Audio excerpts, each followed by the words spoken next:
Paulus mengarang agama Kristen, tidak ada yang mengarang, karena kekristenan itu dipersatukan oleh apa yang namanya paradosis rasuliah.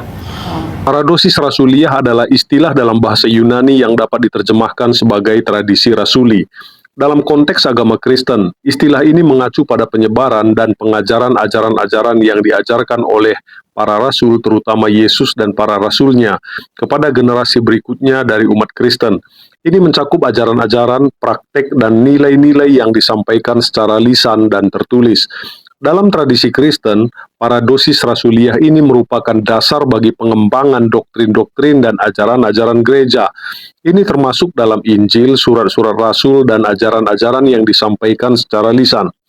Paradosis rasuliah memegang peran penting dalam melestarikan kepercayaan dan praktek kekristenan sepanjang sejarah gereja. Karena Yesus punya murid 12, punya murid 70. Murid-muridnya Yesus punya murid lagi yang namanya Apostolic Fathers, Abba Rasulion. Dari Apostolic Fathers itu punya murid-murid lagi. Jadi Yesus punya murid misalnya Yohanes. Yohanes punya murid Polikarpus dari Smyrna. Polikarpus punya murid lagi namanya Irenaeus. Irenaeus punya murid lagi namanya Hippolytus, sampai bapak-bapak konsili, sampai gereja sekarang. Jadi, Rasul Paulus tidak mengarang agama Kristen, tetapi dia memiliki peran yang signifikan dalam pengembangan dan penyebaran ajaran agama Kristen.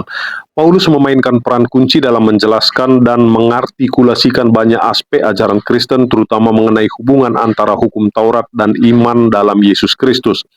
Ajaran-ajaran Paulus dalam surat-suratnya seperti yang terdapat dalam surat-surat kepada jemaat di Roma, Korintus, Galatia, dan lainnya memberikan dasar teologis yang penting bagi pemahaman Kristen tentang dosa, penebusan, kasih karunia, dan gereja.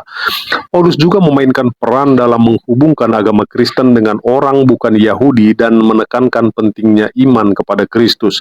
Jadi, meskipun Paulus bukan pendiri agama Kristen, dia memiliki peran yang besar dalam pengembangan dan penyebaran ajaran-ajaran menjadi dasar agama Kristen. Ajarannya bersinambung, bukan dikarang-karang oleh Paulus. Kalau Paulus ngarang, tentu rasul-rasul yang lain akan menyangkal kalau dia salah. Tidak ada koreksi apapun terhadap ajaran Paulus di dalam gereja, karena ajaran Paulus adalah ajaran Yesus.